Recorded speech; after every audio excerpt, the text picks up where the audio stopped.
Hey everyone, welcome back to the channel. I'm Nico Chief Bricks. Today I'm going to be reviewing the LEGO Star Wars UCS Razor Crest, set number 75331, ages 18 plus, and a whopping 6,187 pieces. This set is a part of the Ultimate Collector Series line.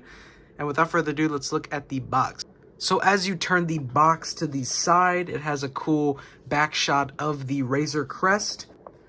You have the build displayed with the plaque and the 4 minifigs, and then you have pictures both from the set and stills from the show, like Grogu walking down the ramp, or Grogu playing with the ball in the cockpit, or the carbonite bounties, and then you have the length and height of the ship itself. So overall, a very nice back of the box, and I always love the UCS boxes and the black borders, making it look very professional and, you know, very adult oriented. So up first for minifigs is none other than the Mandalorian, who is the owner and pilot of the Razor Crest. This specific figure is his armor before he got all the pure Beskar, so definitely a very nice touch to it. The difference between this figure and other Mando is actually the helmet. The helmet has a print there on the middle and some more touch-ups along the mouth as well, making it very more accurate to the actual helmet. And overall, he looks phenomenal. And then he does have the printed face as well of Pedro Pascal. So very nice there as well. And then he has the arm printing, and just all printing looks phenomenal. And then he has the little gray cape. So overall, probably the best Mando fig in terms of my opinion because of the helmet. The helmet is very, very nice. And this detail right there goes a long way in making the helmet look very good. The next minifigure is Grogu, which he has no change from the fig in the previous Razor Crest, the Playscale one, so it is the same Grogu, but still done very well. The head mold is still good as ever, but yes, nothing much, no changes at all, so he is the same fig.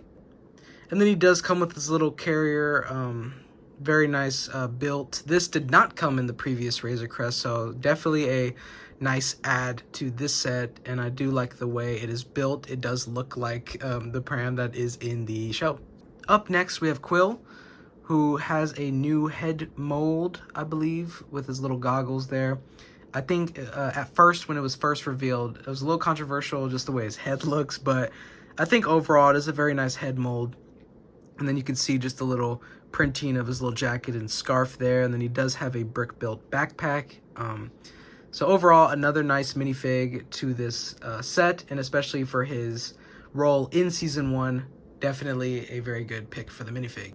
And last but not least, we have the Mythrol, who he captures in the first episode of The Mandalorian Season 1, the bounty he was getting, and then he carbonite freezes him in the chamber in the Razor Crest. So very good minifig. The head, though, could have been a specialized mold, because he does have, you know, textures and stuff like that, like a fish kind of, but they decided to just go with face print, which is not bad, you know, very well detailed still. And then he has the little handcuffs and then the printing for his jacket as well on the both front and back. So overall, another great minifig.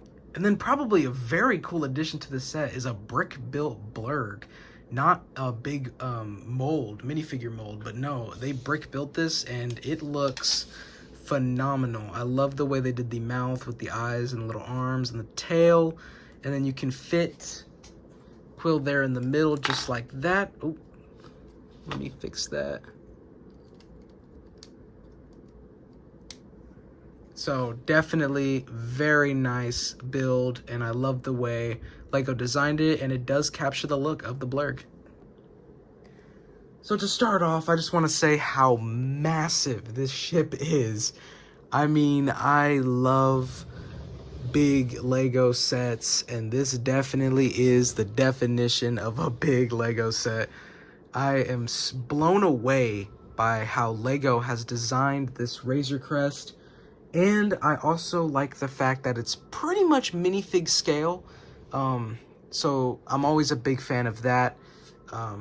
Not everyone is, but or not everyone expects sets to be, but I am very happy that this one is pretty much, if not exactly, minifig scale. So I'm really happy about that. So to start off here at the front, you have the two big cannons on each side. They look phenomenal. I love the way Lego built these, and it really does capture the look as they do in the show. And then here on the left side, this is on either side as well, you have stickers, and then you also have some brick built techniques to get those kind of yellow, or at least in the show it's more bronze-ish kind of rust color, gold, more like it, there we go, gold paint that's on the side of the Razor Crest. So they mixed in brick built with stickers, and the stickers do take away a bit because it is a different shade of gray. So that's always been kind of a fault when it comes to using stickers, so it kind of takes away from the look a little bit, but I still like how they at least incorporated some brick built.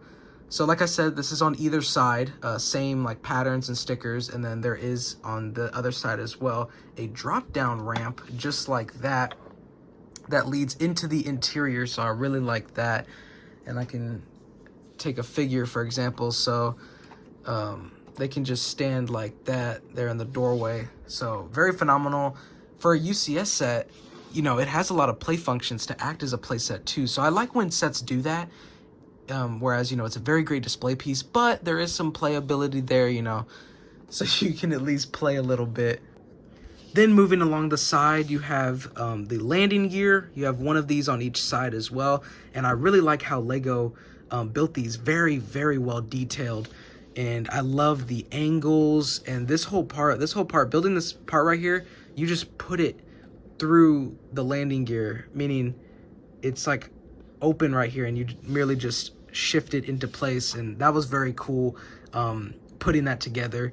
And then I love just the tiling and the showing no studs, which Lego has been starting to do a lot more with these UCS sets, doing the more snot techniques, you know, studs not on top. So I like that a lot. It definitely adds the like a professional level there. So as we shift back here, this is the complete back of the ship, and this probably is my favorite play function of the set. If you just take your finger here, oh, there we go. If you take your finger here and just pull down like that, the back ramp opens. But what I really love about this is how they got the hydraulics down in Lego form. It just goes like that. But my favorite part is pulling it down, and as you can see, just the way they built that, I don't know, it just fascinates me. I love it so much. But you can get your brick built blurg, and you can just, it doesn't fit with the figure in, but if you take the figure off, it does fit up there just like in the show. So that is a phenomenal play feature as well, and I love the way Lego did this ramp. And then, like I said earlier, on the other side is the exact same thing, just mirrored. You have the same stickers and then the same brick built to go with those stickers, and then the ramp like on the other side, and the big cannon as well. So very well done, and I love the way this looks. Here is the top of the ship, and I love all the details that Lego incorporated in here, and I love the angles right here on how they built this section. So before I start showing the interior, I want to talk about just the look of the top here. So I love all the little detail and all the angles that Lego did. And probably my favorite part of this set, whereas the ramp was my favorite play function, but probably my favorite part of the set itself are these massive engines. This is my hand just for size. I can't even wrap around the full thing. I mean, these things are gigantic, and there's two of them. So I had a blast building these specific engines because I just loved seeing it just get bigger. I mean, I was like, dang, it's gonna keep going. And yes, I love the way these engines came out. As you can see, there's some little engine detail in there. Very nice detail there. And then on the back, you have the actual thrusters. So you have a little translucent orange there to mimic the thruster.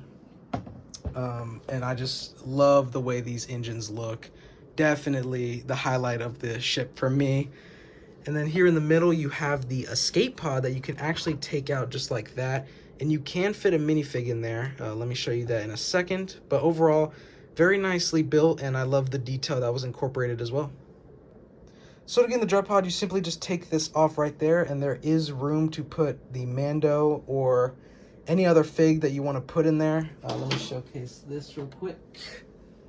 So you can just put a figure in there and then close it up, and then it shoots off. So that's very cool that Lego added that. And like I said, this is another play function in a UCS set. So I do like when they do that.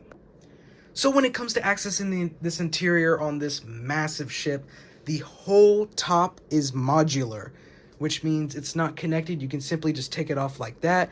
So it's very impressive, and I do like that feature. So I'm gonna do one section at a time. So we're gonna start with the section up here. So like I was saying, you simply just lift this top part off, and then there is the interior for the cockpit. So looking at the cockpit here, it is a massive cockpit compared to the previous Razor Crest, which is the playset version.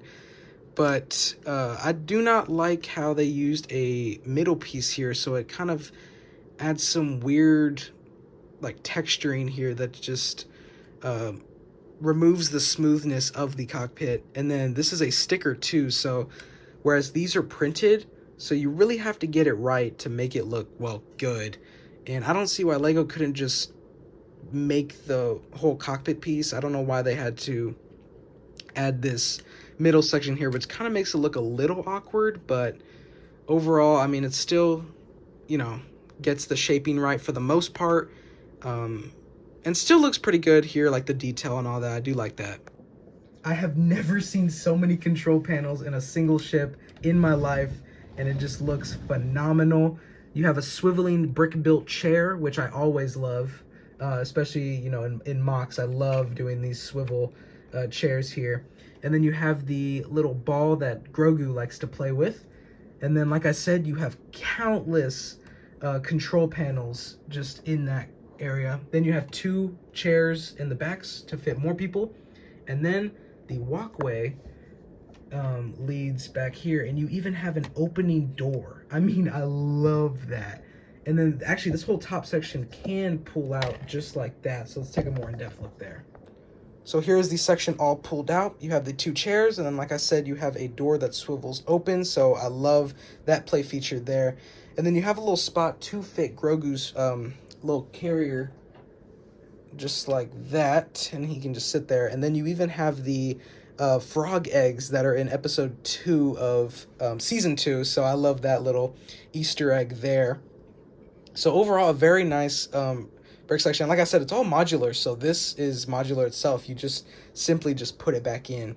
And then once you take that section out, as you can see the interior in there, and then you can pull out this bed that Mando sleeps in. So it's another little brick-built item. Very nice looking bed there.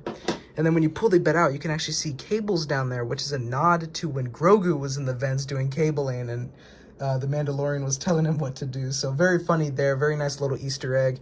And then you can even see a little ladder there leading from the first floor to the cockpit. So great detail there, and I love the way they built it as well.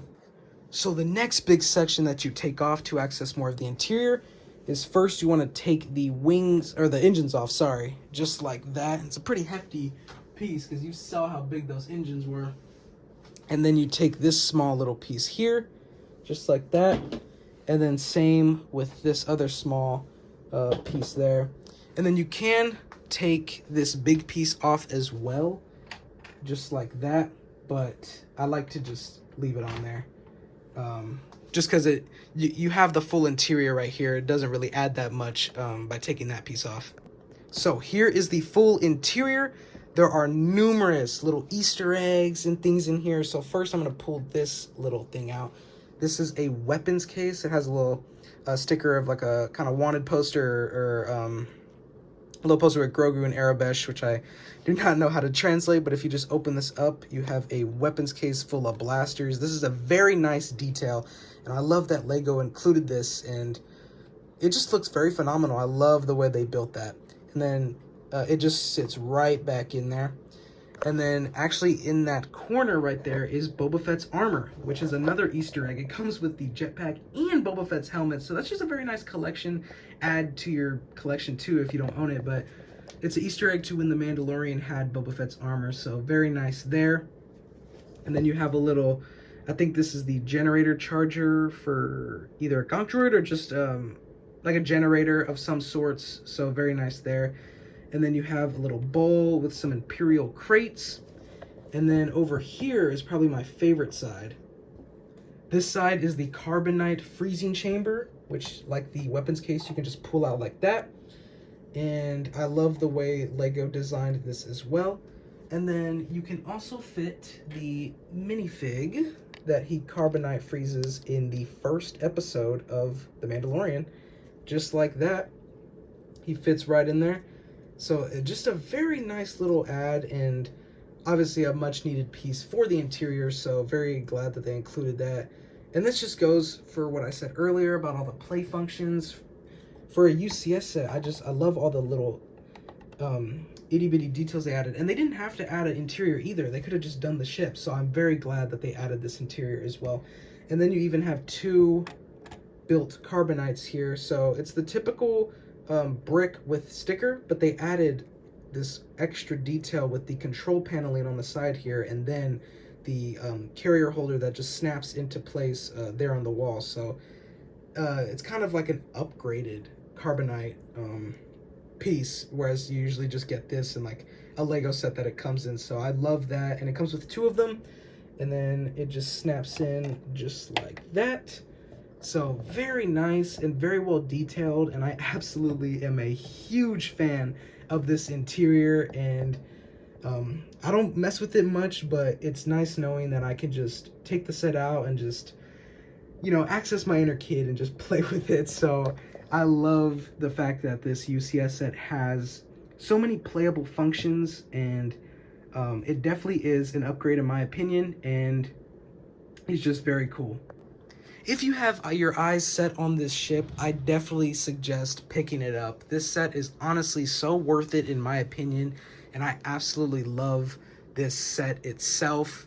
This is definitely a pickup that you have to get in the UCS line of sets, so I love it so much. It's my second favorite UCS set, probably ever, and of that I own, even though I only own two, but I am just a huge fan of the set, and I'm very glad that I have it. So if you enjoyed this review, how about you give this video a like? It would be much appreciated. Show your support and hit the subscribe button while you're at it. Then you can turn on post notifications so you know when my videos drop and you can watch them immediately. And I hope you all have a good rest of your day. Until next time, peace.